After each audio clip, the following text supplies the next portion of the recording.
Y365 digital শীঘ্ৰে চৰকাৰে অনুষ্ঠিত কৰিব লাগিব পঞ্চায়ত নিৰ্বাচন সময়মতে যদি পঞ্চায়ত নিৰ্বাচন নহয় তেন্তে গ্ৰামাঞ্চলৰ আৰ্থিক অৱস্থা অধিক তললৈ যাব অধিক আসলতে দুৰ্বল হৈ পৰিব পঞ্চায়ত নিৰ্বাচনৰ পূৰ্বে কংগ্ৰেছে এতিয়া পূৰ্ণ প্ৰস্তুতি আৰম্ভ কৰিছে আৰু স্পষ্টকৈ আসলতে ঘোষণা কৰিছে প্ৰদেশ কংগ্ৰেছৰ সভাপতি ভূপেন বৰাই মুহূৰ্তৰ হে গুৰুত্বপূৰ্ণ খবৰ শীঘ্ৰে চৰকাৰে অনুষ্ঠিত কৰিব লাগিব পঞ্চায়ত নিৰ্বাচন সময়মতে পঞ্চায়ত নিৰ্বাচন নহলে গ্ৰামাঞ্চলৰ আৰ্থিক অৱস্থা তললৈ যাব পঞ্চায়ত নিৰ্বাচনৰ পূৰ্বে কংগ্ৰেছে আৰম্ভ কৰিছে পূৰ্ণ প্ৰস্তুতি কংগ্ৰেছ দলটোৱে বিৰোধী ঐক্যৰ বাবে চেষ্টা চলাই আছে এনে ধৰণৰ মন্তব্য শুনিবলৈ পোৱা গৈছে 2024ত আমি অখিল গগৈক লগত লৈ নিৰ্বাচন খেলিম এই কথা কৈছে ভূপেন বৰাই প্ৰদেশ কংগ্ৰেছৰ সভাপতি ভূপেন বৰাৰ আমি স্পষ্ট ঘোষণা এতিয়া শুনিবলৈ পাইছো আৰু কংগ্ৰেছে আৰম্ভ কৰিছে চুটালে কৰিছে আসলতে শীৰ্ষক অনুষ্ঠান আৰু দেখিবলৈ পোৱা গৈছে পূৰ্ণ প্ৰস্তুতি কংগ্ৰেছে আৰম্ভ কৰিছে সাবুৱা লাহুৱালত বিজেপি নহা হলে বিজেপিৰ প্ৰকৃত স্বৰূপ ৰাইজে নেদেখিলেহেঁতেন সাবুৱা লাহুৱালতো বিজেপিয়ে সাম্প্ৰদায়িক ৰাজনীতি কৰিছে আৰু লাহুৱালত উপস্থিত হৈ বিজেপিক তীব্ৰ সমালোচনা কৰিছে এফালে ভূপেন বৰাই ক্ষমতাৰ বাবে বিজেপি বহু তললৈ নামি যাব পাৰে লাহুৱালৰ প্ৰতিটো ৱাৰ্ডতে আমাৰ সমৰ্থিত প্ৰাৰ্থী থাকিব বুলি তেওঁ ঘোষণা কৰিছে স্পষ্টকৈ শীঘ্ৰে চৰকাৰে অনুষ্ঠিত কৰিব লাগে পঞ্চায়ত নিৰ্বাচন এই দাবী শুনিবলৈ পোৱা গৈছে ভূপেন বৰাৰ তৰফৰ পৰা সময়মতে পঞ্চায়ত নিৰ্বাচন যদি অনুষ্ঠিত নকৰে তেন্তে গ্ৰামাঞ্চলৰ যিসকল লোক বা তেওঁলোকৰ আৰ্থিক অৱস্থা অতি দুৰ্বল হৈ পৰিব পঞ্চায়ত নিৰ্বাচনৰ পূৰ্বে কংগ্ৰেছে এফালে প্ৰস্তুতি আৰম্ভ কৰিছে তাৰ লগতে দাবী কৰিছে যে শীঘ্ৰে চৰকাৰে পঞ্চায়ত নিৰ্বাচন অনুষ্ঠিত কৰিব লাগে 2024ত আমি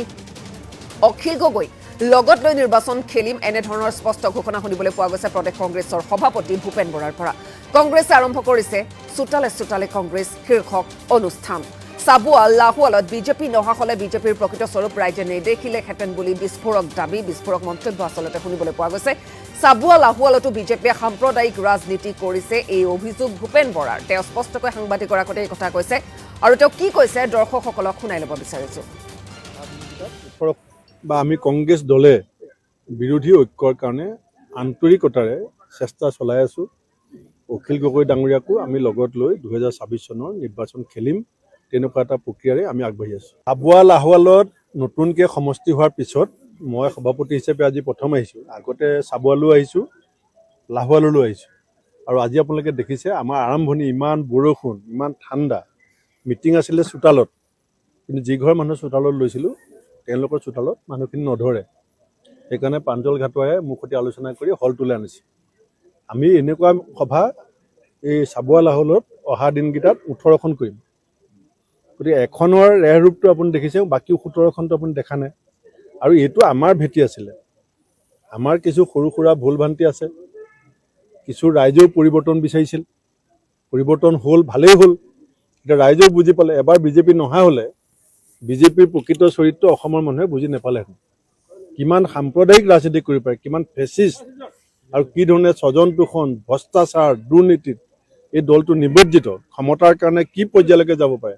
সেই কথাবিলাক বিজেপিক ক্ষমতালৈ অহাৰ কাৰণে ৰাইজে ওচৰৰ পৰা দেখিলে আৰু যেটো কাৰণে এতিয়া লাহে লাহে ৰাইজৰ মোহভংগ হৈছে বিধানসভা ইলেকশ্যনলৈকে সময় আছে তাৰ আগতে পঞ্চায়ত হ'ব লাহুৱালত আপুনি চাব প্ৰত্যেকটো ৱাৰ্ডত আমাৰ সমৰ্থিত প্ৰাৰ্থী থাকিব কাউন্সিলৰ থাকিব জিলা পৰিষদ থাকিব আৰু আমি ভাল ফল দেখাম প্ৰথম কথা হৈছে পঞ্চায়ত নিৰ্বাচন অতি শীঘ্ৰে চৰকাৰে পাতিব লাগিব যদি পঞ্চায়ত নিৰ্বাচন কেনেবাকৈ সময়মতে পাতিবলৈ চৰকাৰ বিফল হয় তেতিয়াহ'লে আমাৰ অসমৰ গ্ৰামাঞ্চলৰ উন্নয়নৰ কাৰণে আবণ্টিত প্ৰায় 1100 কোটি টকা ঘূৰি যাব সেইকাৰণে আমি ইতিমধ্যে হিমন্ত বিশ্ব শৰ্মা ডাঙৰীয়াক মই বাৰে বাৰে কৈছোঁ যদি 18 মাৰ্চৰ আশে পাশে যদি ইলেকশ্যন ঘোষণা নকৰে অসম প্ৰদেশ কংগ্ৰেছ কমিটি গুৱাহাটী উচ্চতম ন্যায়ালয়ৰ দ্বাৰস্থ হ'বলৈ বাধ্য হ'ব দ্বিতীয় কথা পঞ্চায়তত এতিয়া আপুনি চাওক এজিপি আৰু বিজেপি একেলগে আছে চৰকাৰ কিন্তু তেওঁলোকেও একেলগে পঞ্চায়ত খেলিবলৈ ব্যৱস্থা কৰিব কিয় পৰা নাই এইকাৰণেই নাই পৰা যে 26,000টা ৱাৰ্ডত গুৱাহাটীত আমি কেইজনমান লিডাৰ বহি এলায়েন্স কৰাটো সম্ভৱ নহয় এতিয়া লাহুৱালত 180টা ৱাৰ্ড আছে 180টা ৱাৰ্ডত মই নালাগে এতিয়া প্ৰাঞ্জল ঘাটোৱাৰে যদি ভাবে যে মই এলায়েন্স কৰিম এইটো ইমান সহজ নহয়। কাষ্ট কমিউনিটিৰ কথা আছে, এৰিয়া, পপুলেশ্যন, ডেম'গ্ৰাফি, এই গোটেইবিলাক চাই পেলাই যিটো পলিটিকেল প্ৰাৰ্থী বাছনি প্ৰক্ৰিয়াটো হয়, এইটো 26,000 ৱাৰ্ডত 26খন পঞ্চায়তত সহজ সাধ্য কাম নহয়। সেইকাৰণে আমি জিলাবিলাকক নিৰ্দেশ দিছোঁ, জিলা ভিত্তিক বিভিন্ন বিজেপি বিৰোধী দলবিলাকে য'ত য'ত মিলিব বিচাৰে মিলাটো আমি বিচাৰিছোঁ। তেওঁলোকে কংগ্ৰেছ শূন্য অসমৰ বিজেপি নেতাকেইজনে কৈ থকাটো যিটো তেওঁলোকে আত্মসন্তুষ্টি লাভ কৰিছে আৰু আত্ম অহংকাৰ যিটো, সেইটো মই বেয়া হ'ব বুলি নকওঁ। কাৰণ তেতিয়া কংগ্ৰেছ কৰ্মীসকলেও সেই বস্তুটো শুনি আছে, ৰাইজেও দেখি আছে। এটা ৰাজনৈতিক দলৰ ভৱিষ্যত নিৰ্ভৰ কৰে ৰাইজৰ ওপৰত আৰু কৰ্মসূচীৰ ওপৰত। আজি আমি কি কৈ আছোঁ যে বিজেপি দলে যদি নিবনুৱামুক্ত অসম কৰিব পাৰে,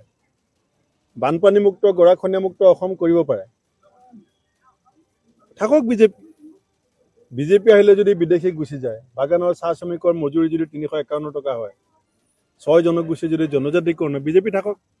আৰু যদি সেই কামবিলাক নহয়, ৰাইজে নিজৰ স্বাৰ্থতে বিজেপি শূন্য কৰিব।